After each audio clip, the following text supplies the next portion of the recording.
Saiu o episódio final de Miss Marvel e graças ao Senhor que acabou essa derrota, mas olha só, hein? Rolou uma virada nesse final e caramba, eu tô surpreso.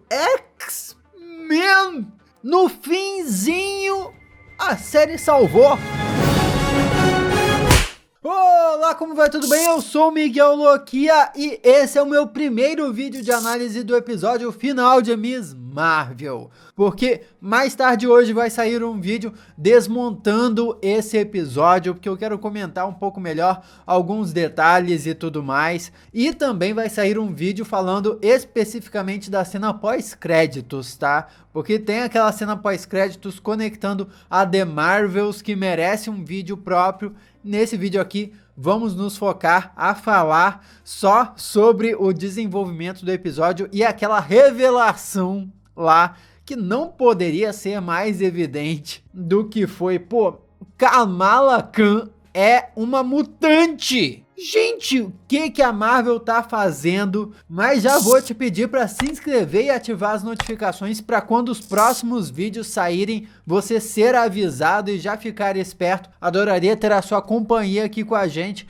e a gente tem muito a conversar sobre isso aqui, beleza? Muito obrigado e vamos lá. Pô, antes de mais nada, eu não acho que esse episódio final foi sensacional. Eu não acho que ele voltou a série às suas origens, à sua raiz. Porque assim, os dois episódios iniciais de Miss Marvel, na minha humilde opinião, foram alguns dos melhores episódios de séries da Marvel no Disney Plus até agora. Em especial o primeiro, que pra mim foi um dos melhores. Esse episódio final continuou sendo medíocre, com vilões pastelões e personagens no geral tomando atitudes idiotas repetindo o tipo de atitude que estava acontecendo nos episódios 3, 4 e 5. Mas realmente o que aconteceu ali no final foi meio que como se a série decidisse, vamos começar a explicar as coisas que estavam em aberto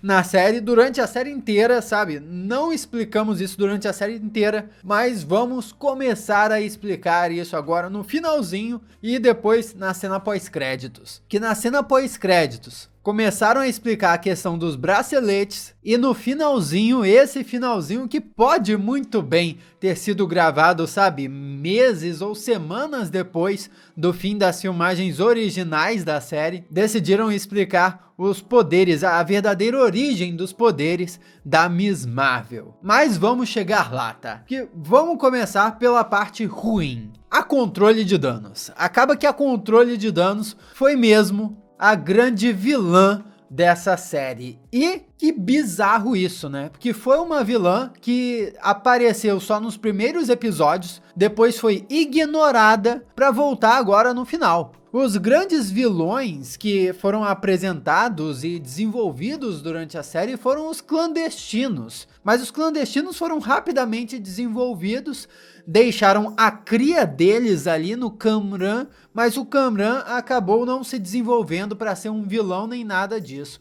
O Kamran acabou sendo meio que um idiota durante esse episódio inteiro, vamos falar a verdade, né? Meio que essa é a palavra. Ele ficou ali, meio que machucado assim, durante a maior parte do episódio, sendo que ele não estava machucado de verdade, né? E só estava sentindo os poderes dele estavam se desenvolvendo, mas do nada ele fica de boa e aí para de ficar se apoiando nos outros, já fica de boa, soltando poderes aí. Sabe, a hora que é conveniente pro roteiro que ele fique se apoiando nos outros, ele fica se apoiando nos outros. A hora que é conveniente que ele fique de boa usando poderes, ele fica usando poderes. Sem explicação nenhuma, sem motivo nenhum. Exatamente como essa série tem lidado com tudo que é situação, né? Não tem justificativa, não tem lógica, simplesmente é porque eles querem. Porque o roteirista decidiu que é assim, porque o diretor decidiu que é assim. Não faz sentido. Então o Kamran quase virou um vilão nesse episódio, se tornando meio que aquilo que ele é nos quadrinhos, que eu achei que iria acontecer, mas acabou não se tornando. Por um lado foi bom, porque essa transformação dele em vilão aparentemente ficaria muito clichê, ele simplesmente ia descobrir, minha mãe morreu, e aí ia ficar revoltado, ia sair atacando tudo. Mas por outro lado, não teve essa transformação clichê dele, e nem teve uma batalha épica de herói contra vilão no final, então não teve nada. Se fosse pra ter essa transformação épica, mas pelo menos uma batalha bacana no final, no episódio final, por mim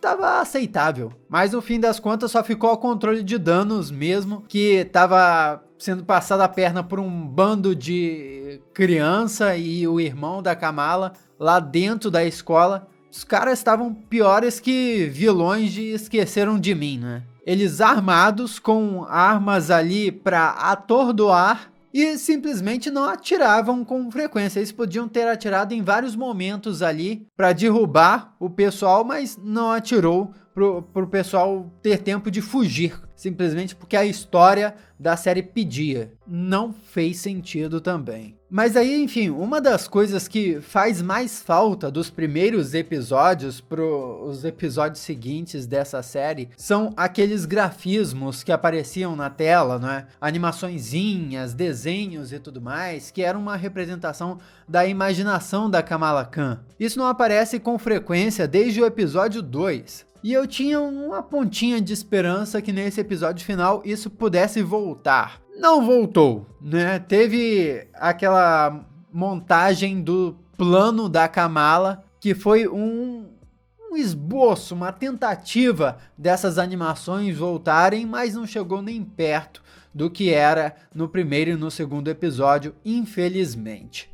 Realmente, a série que estava acontecendo nos 2 primeiros episódios de Miss Marvel nunca continuou. O que eu achei bacana foi a dinâmica entre a Kamala e a família dela e a comunidade como um todo, né? Todo mundo protegendo a Kamala como super-heroína. Essa situação da comunidade protegendo o seu próprio super-herói lembra bastante o Homem-Aranha, né, que é protegido por Nova York de certa forma. E a manifestação dos poderes da Kamala e o uniforme dela, a forma como ela adota o nome de super-heroína nesse episódio também é bem legal, naquela conversa com o pai dela. Então essa formação dela como super-heroína é até bem interessante. Mas eis que a gente chega na cena em que rola a revelação. O Bruno fala que deu uma checada nos poderes da Kamala de novo e comparou com a família dela e viu que tinha algo de diferente na Kamala, insinuando que ela era uma mutante. E quando ele fala isso, toca o tema dos X-Men, do desenho animado dos X-Men ao fundo. O mesmo tema que tocou quando o Professor Xavier chegou nos Illuminati em Doutor Estranho no Multiverso da Loucura. Basicamente confirmando pra gente que a Kamala é uma mutante no universo cinematográfico da Marvel. E isso é simplesmente de explodir a cabeça. Porque por mais que nós pudéssemos teorizar lá atrás que a Kamala pudesse ser introduzida como uma mutante no universo cinematográfico da Marvel, parecia um tanto quanto improvável que fossem fazer isso, depois que eles introduziram toda essa história de Jean e de Noor durante os episódios anteriores de Miss Marvel. Agora, se Miss Marvel é mesmo uma mutante no CM, significa que o bracelete simplesmente despertou o gene X nela? E, se esse for o caso, o que seria o Kamran então? O Kamran também seria um mutante? Porque ele tem poderes iguais aos da Kamala. A mãe do Kamran despertou o gene X no Kamran?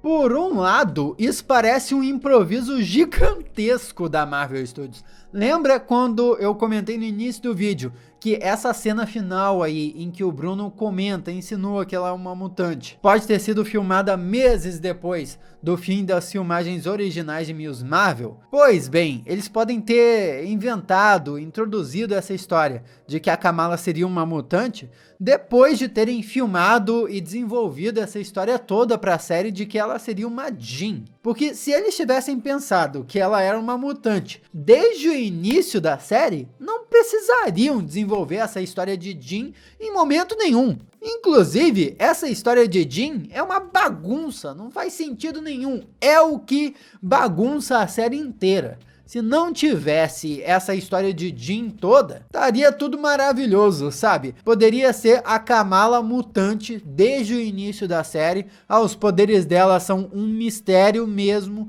E aí no fim rolaria essa revelação e tava ótimo. Não precisaria ter os clandestinos, não precisaria ter uma viagem pro Paquistão, talvez em um contexto diferente, porque a viagem foi interessante pelo aspecto cultural, para explorar as raízes paquistanesas da Kamala, então por esse lado foi muito bacana.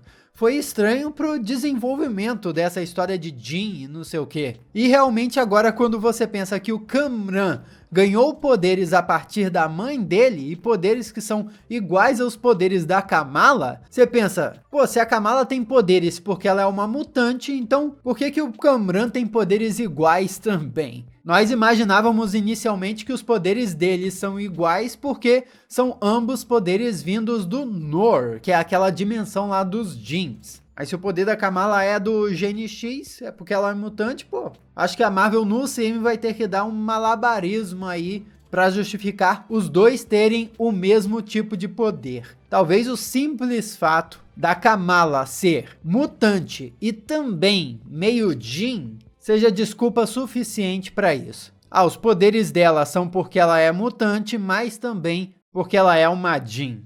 Agora, fora isso, faz todo sentido a Kamala ser uma mutante no CM. Nos quadrinhos, ela é uma inumana. Mas eu já comentei várias vezes aqui no canal que a Kamala só é uma inumana nas HQs porque na época que ela foi criada, a Marvel estava empurrando os inumanos goela abaixo dos leitores. Inclusive estava substituindo os X-Men pelos inumanos ativamente, colocando sagas como Inumanos vs X-Men, Morte dos X-Men, tudo por causa de umas tretas de bastidores aí, porque na época os direitos dos X-Men para os cinemas não eram da Marvel e da Disney. Mas essa história aí mudou, hoje em dia a situação é outra. Os X-Men voltaram a ser populares nos quadrinhos da Marvel, porque os direitos de adaptação cinematográfica voltaram a estar com a Marvel. Então eu aposto que se a Miss Marvel fosse criada hoje nos quadrinhos, ela talvez tivesse outra origem. Talvez ela fosse de fato uma mutante também. Então no CM ela ser mutante é lógico demais. E isso abre muitas portas, isso tá dizendo pra gente que, pô, os mutantes já estão sendo introduzidos no CM. Kamala é só a primeira deles. Em algum lugar nas esquinas do universo 616 da Marvel, que é esse universo principal que a gente está acompanhando nos filmes e nas séries, já existem mutantes. Cadê esses mutantes? Será que já existe um Instituto Xavier para jovens superdotados escondido por aí?